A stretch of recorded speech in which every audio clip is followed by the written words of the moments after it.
Good evening, everybody. Welcome to this session. My name is Cantey, and I am going to show you how to create small wins that create change for you. Now, I'm guessing that for a lot of you, this is probably not your first online meeting that you've had just alone today. It may be your first virtual conference, and I like to joke with other folks that have not heard of virtual conferences that they're basically the new Uber. And today, the first thing I want to share is that if you failed at creating change in the past, it is not your fault. There is a lot of information out there, and it can be confusing. Many times that information overload keeps you from success, so don't worry. If you have been concerned in the past that you can't succeed with creating change, I want to put those fears to rest. You can totally do this. You just need the right person to explain it to you. Some folks and big businesses want you to think that you need a lot of funding or some kind of fancy degree in order to be successful with creating change. And I'm here to share with you that they're wrong. They have their own reasons for wanting for you to think that, but I truly believe it's not true. So that's why we're here. We are going to take a little bit of time tonight to be able to share some processes that can help you create change and create the impact that you're looking for. So my first session, or first goal for the session tonight, is to help two types of people. For the beginners, you'll get foundational ideas that can be used over and over again. For the more experienced folks, you will get content that can be tailored to your needs and research on why things are the way they are. And if you stay to the end, you will get a list of my favorite books that help me create change and some additional ways to keep learning. My second goal for our session is to be able to share with you the only way to be able to create change is to start with small wins. And we're going to use our time together to be able to show you how to create these small wins. So for the past 20 years, I've worked in sales, business development, and more. In order to grow business and help others accomplish their goals, we have to start with these small little wins that begin traction. And from this traction, we can get momentum that leads to the change that we're actually aiming for. Recruiting and onboarding the first new client for a large financial institution started with a lot of small wins. That gave us the momentum that we needed to lead the client to make the change to move over to our new bank. Managing a significant portion of the business,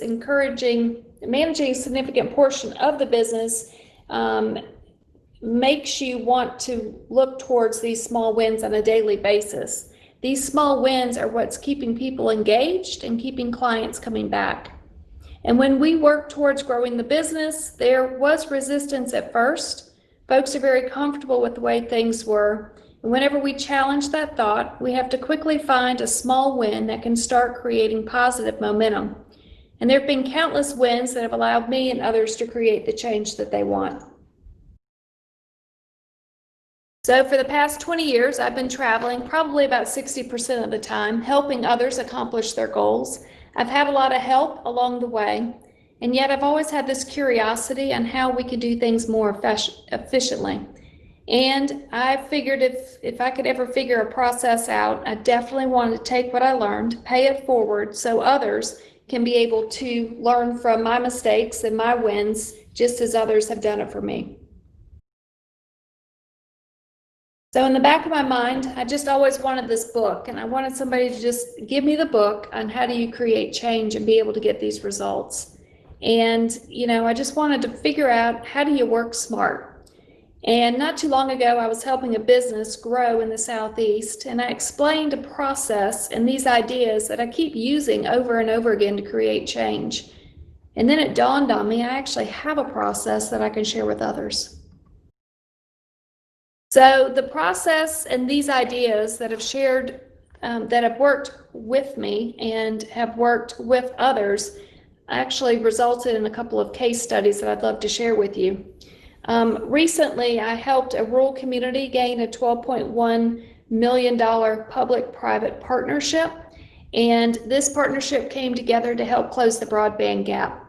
We anticipate putting 256 miles of fiber into our community to be able to help support the agriculture, telemedicine, workforce, and education needs in our rural community.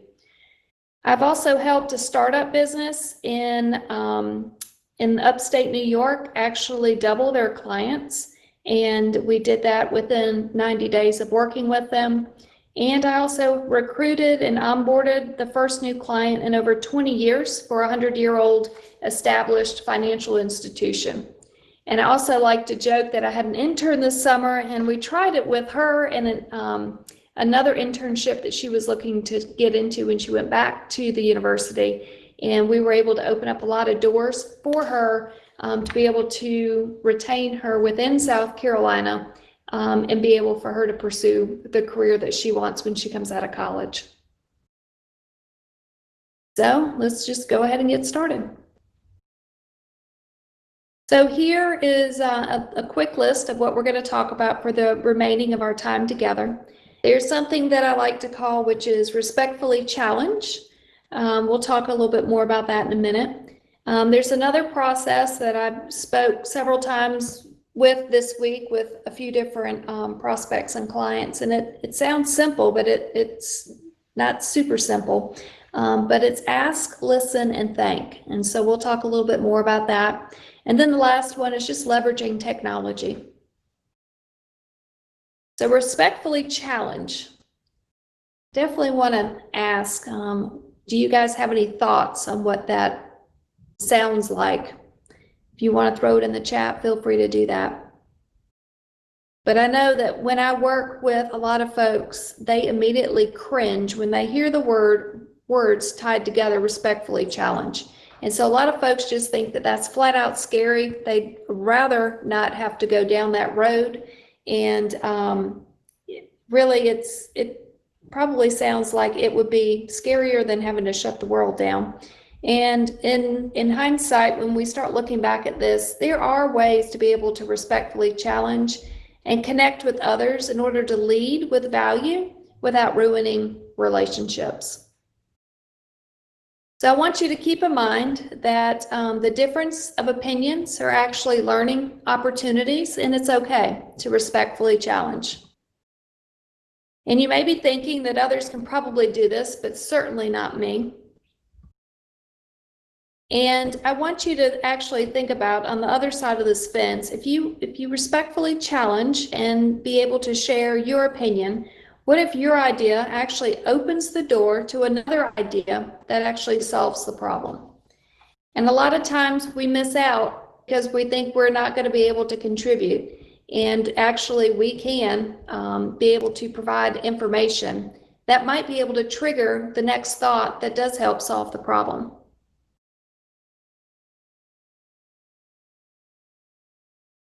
So I wanted to include just a couple of examples of respectfully challenging.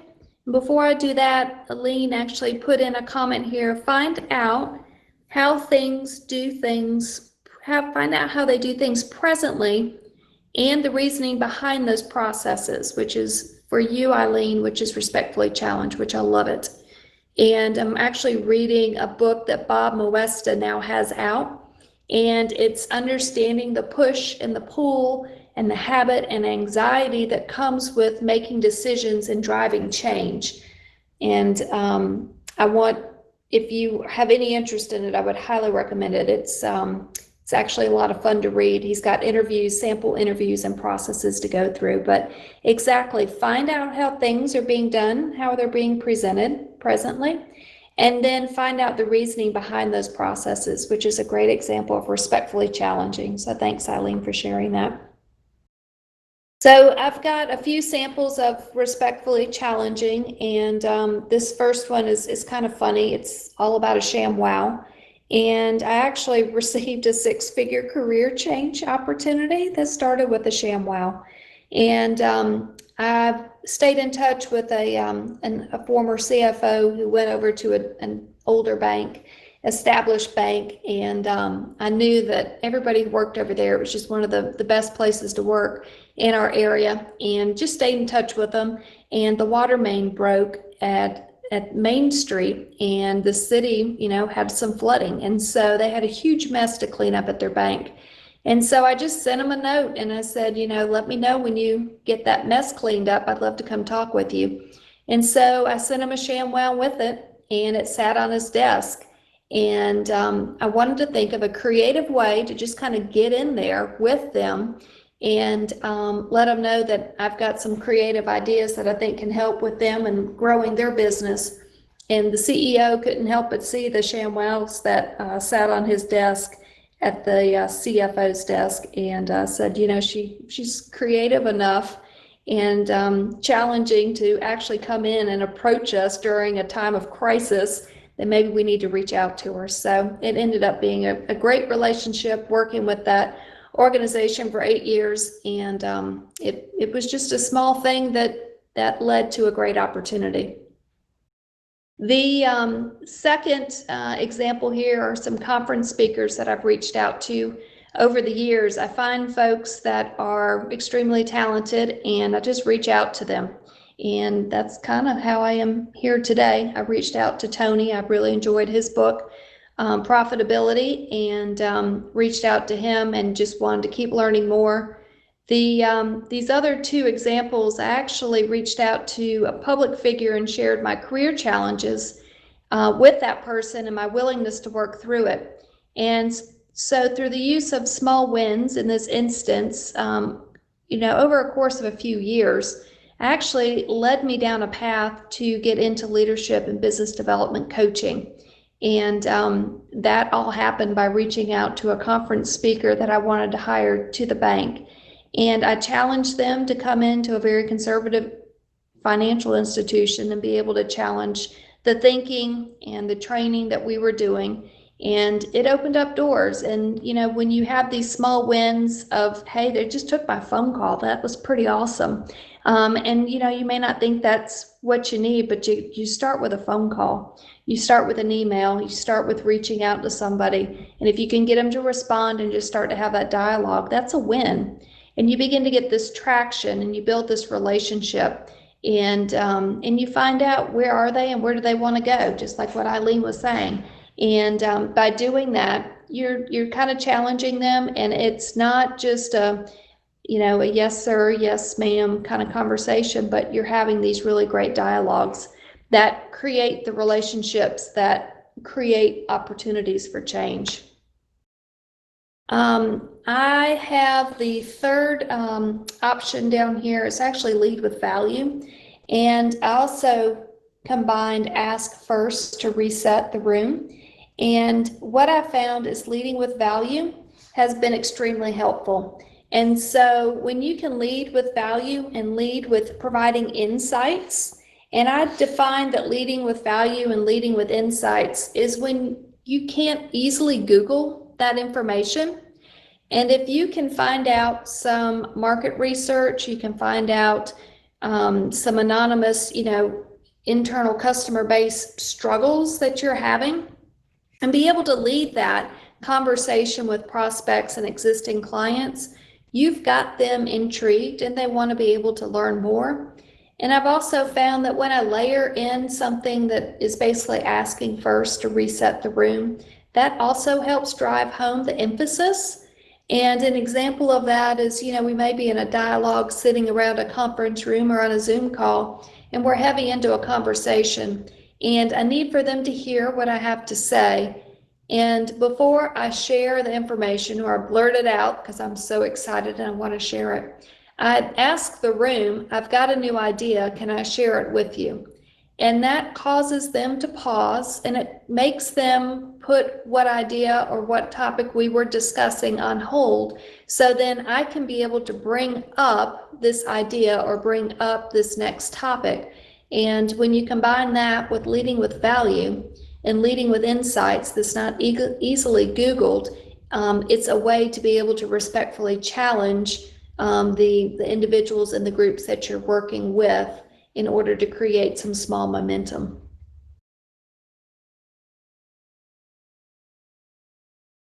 So this next topic is ask, listen, thank.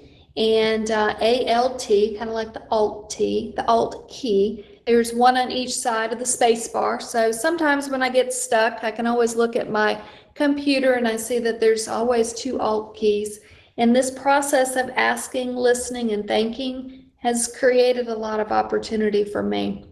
The first step is to be able to ask the question. And when you ask the question, you want to, truly ask, how can I become, a better team member? How can I be able to facilitate the next meeting more effectively?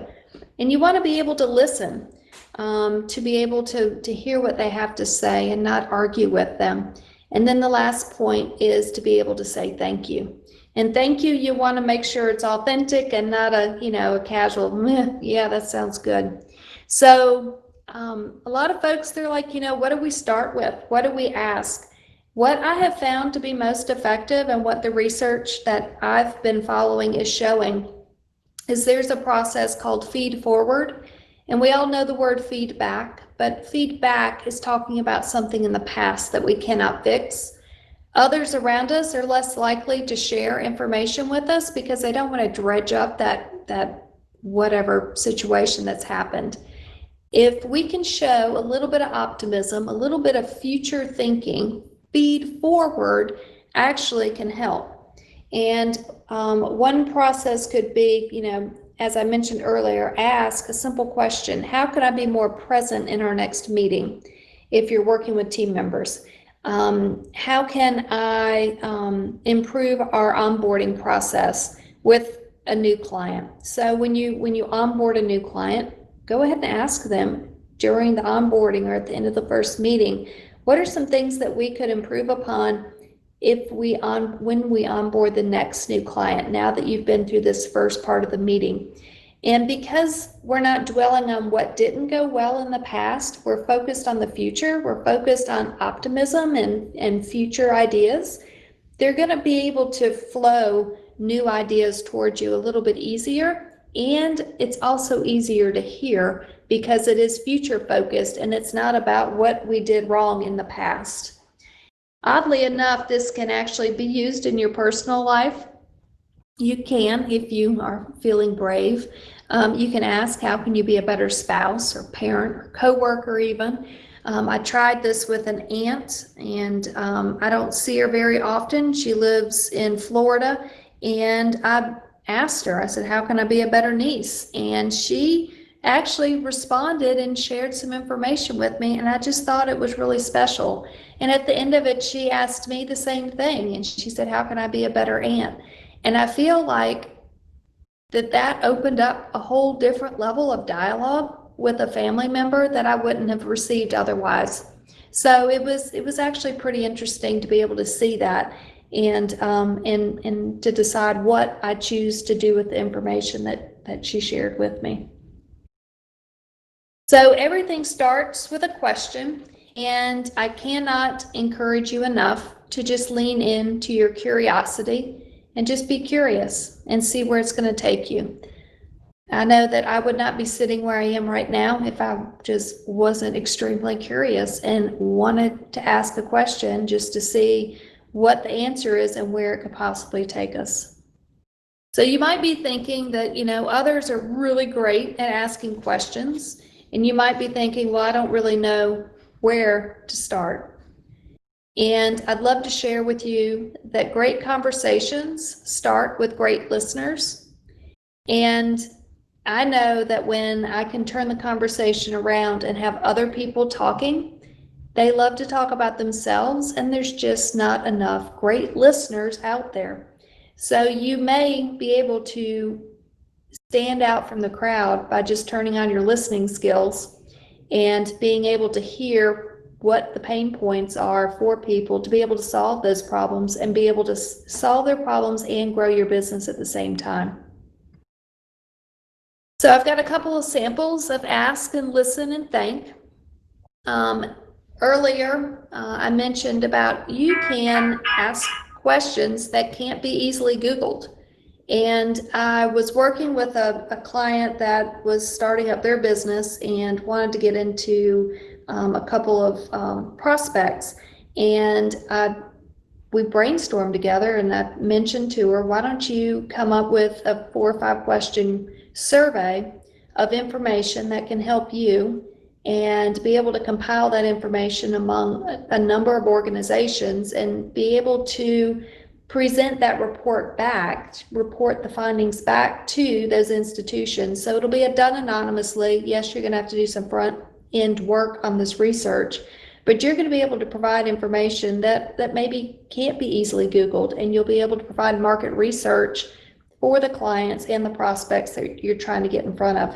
But the big thing is ask the questions that can't be Googled, that aren't easy to answer or easily researched, and be able to report that back and see if you can solve the problem. We talked about future focus problems. Or future focus questions. That's the second item as far as samples. I think future focus questions are the way to go. It just really takes the heat off of the person that you're asking. It also makes it easier for you and me to receive the feed forward information. We know we just kind of cringe about what we did in the past, and I just want to be optimistic and talk about what can we do in the future to make it better. And the last section here is just talking about create a purposeful follow-up. And when you do follow back up with individuals, I have found over and over again, there is a huge opportunity to be able to follow up with people and be able to connect with people with follow-up. I know when I was in banking, we had a 2-2-2 process. We would follow up with a new client 2 days after. We would also follow up 2 weeks after, make sure that they had everything they wanted and needed, and then also 2 months after. And that could be some old school postcard in the mail, could be an email, a text, whatever their preferred method of communication is. But putting these processes in place and creating a purposeful follow-up. If it's a new client, I think it's really important to reiterate the services that they've signed up for and to validate that what they signed up for is meeting and hopefully exceeding their expectations. So having that purposeful follow-up is important. And if you do that in the beginning, you'll also begin to listen to what their needs are and how they're evolving. And you're staying in front of that client and you're staying in front of that prospect to hear what their next needs are, to anticipate and begin to solve for that. Also, I just wanted to throw in a quick comparison between a mentor and a sponsor. You know, when you're using Ask, Listen, Thank, you can use it for, you know, the client base that you're working for, or you can use it for your own career. And mentoring is traditionally used in most business places. You know, I've got a few mentors that I work with to help me navigate the political world that I live in.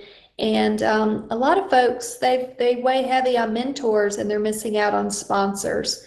And so when I have the opportunity to just share that there's a huge difference between a mentor and a sponsor. I know that the sponsor is going to be the person who has your back when you're not in the room. The sponsor is going to be the one that's going to be able to say, yeah, I think Eileen can handle this new prospect, this new customer, and she just needs to take care of it. And even though she may not have, you know, the proven track record, I know that everything I give her, she delivers and exceeds expectations. And if you don't have that person in the room when the door's closed rooting for you, your career will probably be stalled. So I think there's a lot of emphasis on mentors, and I think there needs to be more emphasis on sponsors. I know if I didn't have the sponsor for 12 years while I worked at one organization, there's no way I could be where I'm sitting right now without the sponsorship of those folks that believed in me. So I think that we need to focus more on that. I also think that the Ask, Listen, Thank process can be tied into the relationships that you're building with your mentors and sponsors. So leveraging technology is always fun, and there's always free stuff out there that we can use. So I love to leverage technology to create a stronger network that you are actually going to be in control of. So what I'd love to do is be able to work smart and not necessarily have to work hard. I have worked hard, but I've also found out that I don't have but so many hours in the day. So if there's a way to work smart and not so hard, I'm definitely going to figure this out. So you might be thinking that, I really just don't have any more time. I don't have any more money to try to figure this out. I'm just exhausted. It's the end of the day. And don't give me one more thing. And I have to tell you that, let's consider some low-cost tools that are actually right in front of you. And one's coming to mind. But before we get into that, I want you, this is one of my favorite quotes, and it's from Zig Ziglar, and his quote is, "You can have everything you want in life if you just help enough other people get what they want." And I think that's so true, especially as we serve and lead other people. If we could just help them accomplish their goals, they're willing to help us be able to, they're able to help us have our dreams come true as well.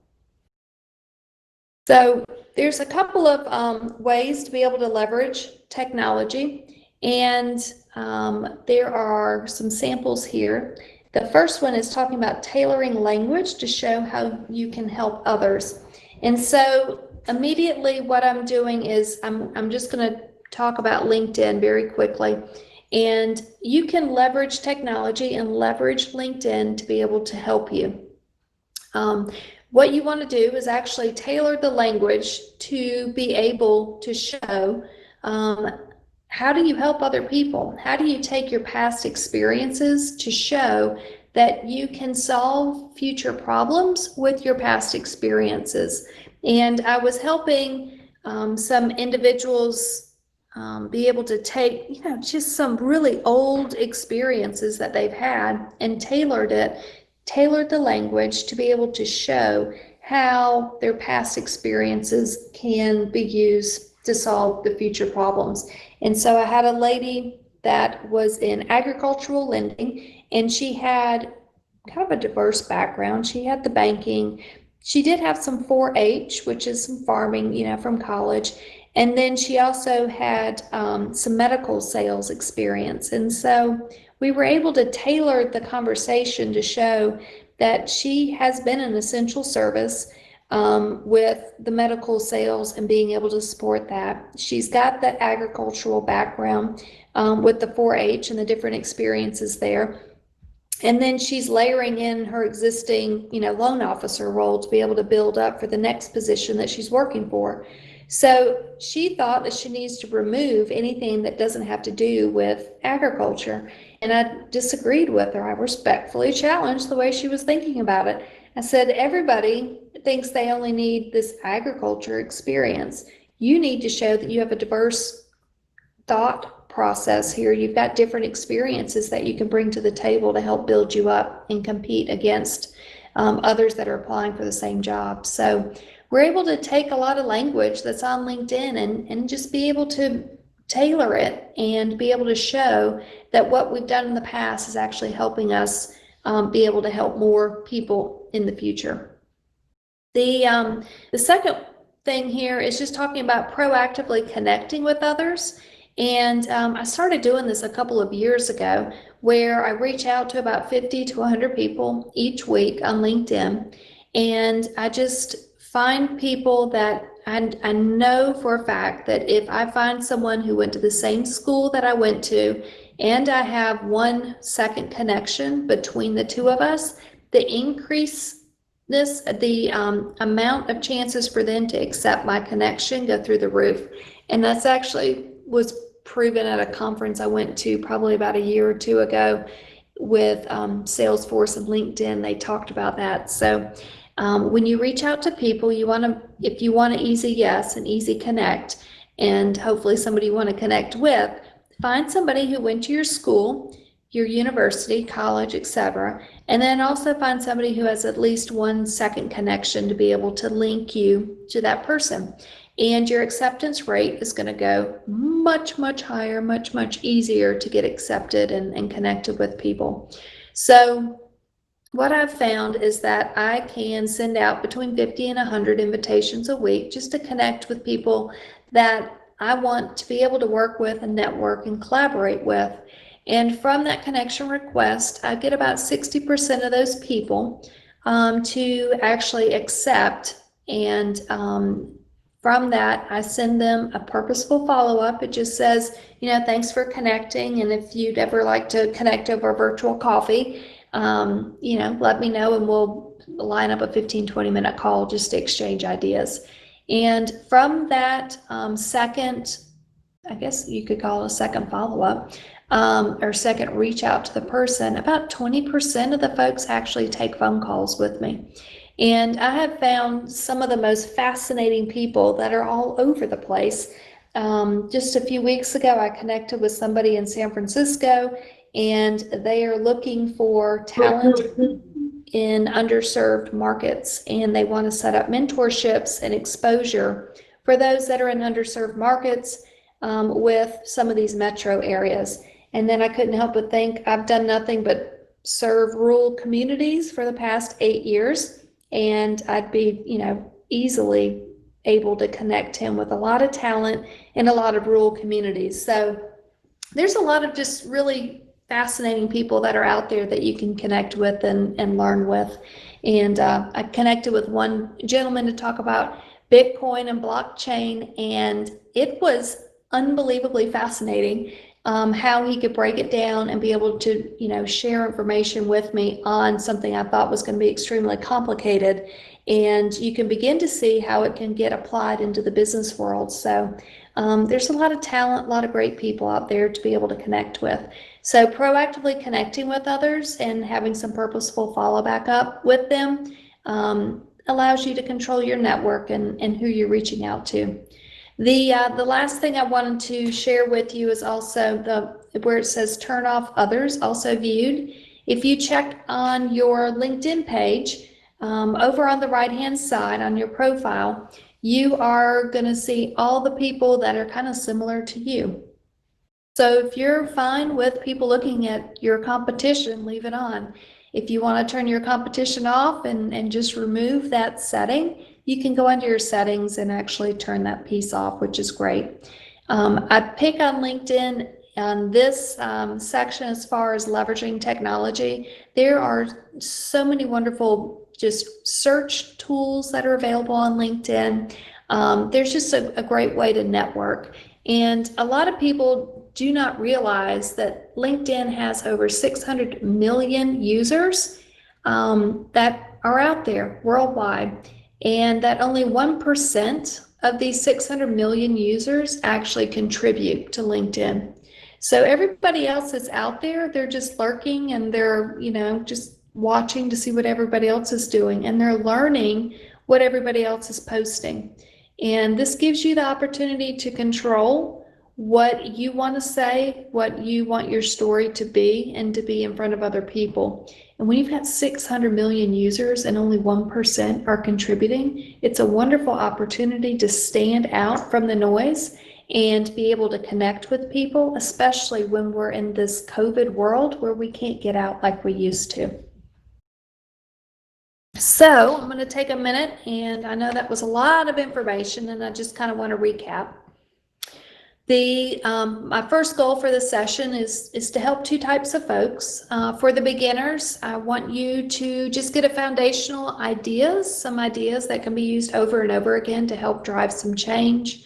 For the more experienced folks, I wanted you to be able to receive a little bit of content that can be tailored to fit your needs and your research, and be able to share why things are today. And again, if you stay to the end, I wanted to be able to share with you a list of my favorite books that have helped me create change, and also some additional ideas to be able to keep learning. So quickly, goal number 2 that I stated at the very beginning was the only way to be able to create change is to be able to start with these small wins. And I wanted us to be able to use our time together to share ideas to help create these small wins. And I did share some case studies with you where we were able to create a public and private partnership that resulted in $12.1 million coming into a rural community to be able to close the broadband gap.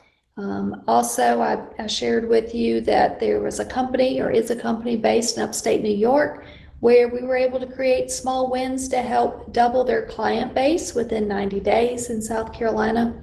And then also by using small wins, we were able to recruit and onboard the first new client that a very established business had, the first new client they've ever had in 20 years. So pretty fun when you start tying these little small wins together and creating momentum.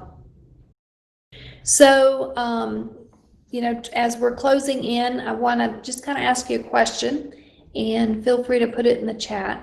And my question is, do you think that this could work for you?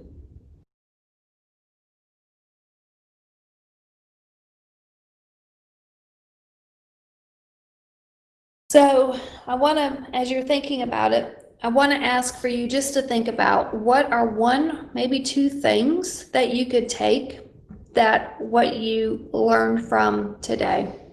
And I know some people have shared with me that they didn't realize that there's over 600 million people on LinkedIn and only 1% are actually contributing.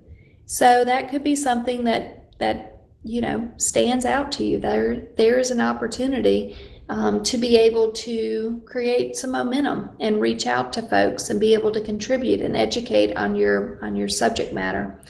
I've had some people be able to share that they've tried the ask, listen, thank, and they tried it, but they could ask the question, but it was really hard to listen. But they tried it, and it opens up new opportunities. So it's interesting to see if you can just take one small thing from our time together and be able to share it. It's kind of fun. All right, so Eileen, I love it. Okay, so you've shared with us that you've posted articles on LinkedIn and almost no one reads them. I would love to read them, Eileen. If you can send them to me, I'd be happy just to take a look. And I'm curious to see if you have a call to action at the end. And I'm also curious, I'd be curious to look at a few things on there. So if you would like, I've got my email at the end of this presentation. You can shoot it to me. And if I can give you a few pointers afterwards, I'd be happy to look at it tomorrow or later tonight and just see what we can do. It's fun to look at it because if it's not working, then we need to tweak it. And there may be one or two things that we just need to do. I've taken some LinkedIn classes, and there's methods behind some madnesses. So there's actually a framework that you can use to write within LinkedIn to be able to draw attention to it and to be able to drive engagement. So I'd be happy to take a look. Everybody does them a little different. So if we need to tweak it, then we tweak it and we try something new. So thank you for sharing, and I look forward to seeing what you're posting. That'll be fun.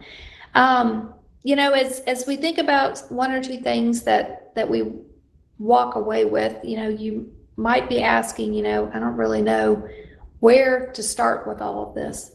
And if it's not easy to get started, it definitely is just not going to happen. So hopefully you're able to identify one or two things today.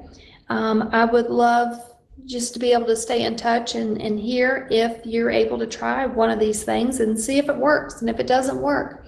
And then we just keep tweaking it to keep growing on there. So maybe it's as simple as, emailing out a conversation or a connection request to a new person, following back up with a new customer just to make sure that they're getting the services that they need to receive, or just simply saying thank you. So sometimes we just don't know where to start. And I'm excited to start with Eileen, and we'll see how LinkedIn goes. So another hurdle is a lot of people think, well, I'm just not going to be creative enough. And I know that that is a common struggle.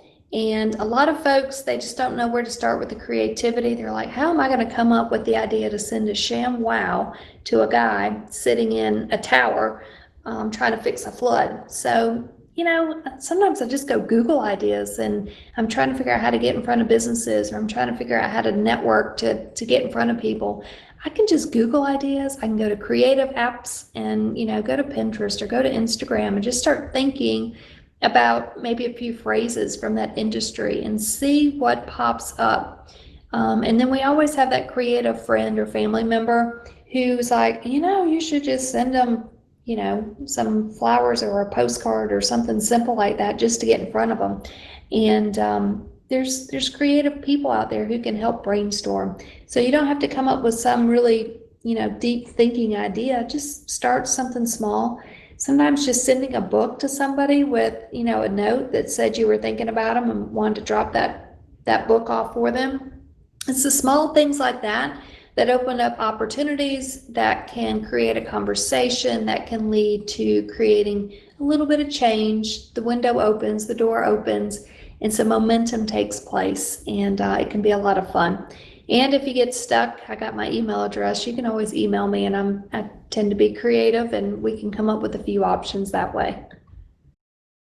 One other struggle is, how much time is all this going to take? And hopefully for Eileen, you can just email me and I'll, take a look at your link and we'll see what we can do. Also, we all only have so much time in the day. So can you take 3 minutes to send something over to Amazon and send it out to a prospect or a client? I had one CEO that I worked with, and he had a very young family. He and his wife, they couldn't get out much, but for the holidays, you got to come up with some kind of gift that you can send to them just to say thank you. And so they had 4 kids under, I don't even know how it was possible. It was like 4 kids under 8, something crazy like that. And I'm thinking, I've got barely 1 kid and I'm barely making it. So they got 4. And so I had to think creatively, what's just a fun holiday gift that I could send to them to say, hey, I'm thinking about you, and it's not another turkey or, another bottle of wine. So I'd send them a board game for the kids. And so like the first year it was Twister, and then another year it was dominoes, so they could play blocks with it and build little pyramids with it, or the older kids could play dominoes as they grow up. So literally, it takes me 3 minutes. I go out to Amazon, I do a search for board games for kids under the age of 8, and I send it to the CEO, and I said, I hope you guys can find a little bit of family time together during the busy holiday season to do something fun. And so that's my way of saying thank you to him. And when I left the bank, he was like, you've been sending me these board games for 8 years as the kids have been growing up. And it was just an easy way to have a conversation, to be able to open up the opportunity to have, a little bit more dialogue into their world and build a stronger relationship. So when I did need to create change, he was there to listen, and he would be willing to listen to what I had to say. All right, so as I promised, if you're interested and you want to keep learning, these are 3 of my favorite books. I have lots of favorite books, but I just wanted to keep it simple and keep it to 3. I love Marshall Goldsmith's book, What Got You Here Won't Get You There. I personally have used this with my career, and it has helped me, and it has amazed me that I don't necessarily have to work super hard. I just got to work smart, and it's pretty awesome. The second book is Face to Face. This is a new book that I picked up that I really liked, and it's just talked about the art of human connection. Kind of like the board game analogy, you want to have a connection to people and be able to have that conversation. And this book has lots of great examples of how just having that human connection with other people help create change, helps create opportunities. And then this third book is Strength Finders. And you can use it for adults, you can use it for your college age kids. And what I like about it is it focuses on what we do well. So we take a short quiz at the front of the book, and then the rest of the book, it has 65 strengths that are listed. And each person has 5 strengths. So you just go find your 5 strengths in the book and you learn about it. And you learn about other people who have the same strengths that you do. And it allows us to focus on the positive. And I have found that some of the college kids that I'm working with and even babysitters, I'll get them the school-aged book, and it allows them to focus on what they're doing good. And sometimes we just get beat up and we get kind of tired of, oh, I needed to do this better and that wasn't good enough. But if we can just focus on the good, it's a nice way to spend the day. 3 ways that I can continue to help. I'm always happy to post lots of resources on my website. Each week I try to add a new one, and I just started doing that. So there's a few out there just talking about the future workforce, all kinds of, most worked on leadership skills, and basically, case study of how we brought in that public-private partnership is out there. Lessons that I've learned over the years with coaching, being coached and coaching others, just articles and things like that under free resources. Feel free to connect with me on LinkedIn. And last is the just a 20-minute virtual coffee. If you wanted to find my calendar, it's right there. And I'd be happy to connect with you and just chat for 20 minutes and see if there's anything I can do to help. Or if you're just looking to collaborate and share ideas, I'm open for that as well. So I really appreciate you guys being here tonight. And I've enjoyed watching some of these dance moves. And now that I know I just need to hit / and dance, we can do some flips and all kinds of cool stuff. So thank you for teaching me. And Melinda, thank you for your patience to help me get going with my first virtual conference. So I'm going to turn it back over to you guys. Thank you, Melinda.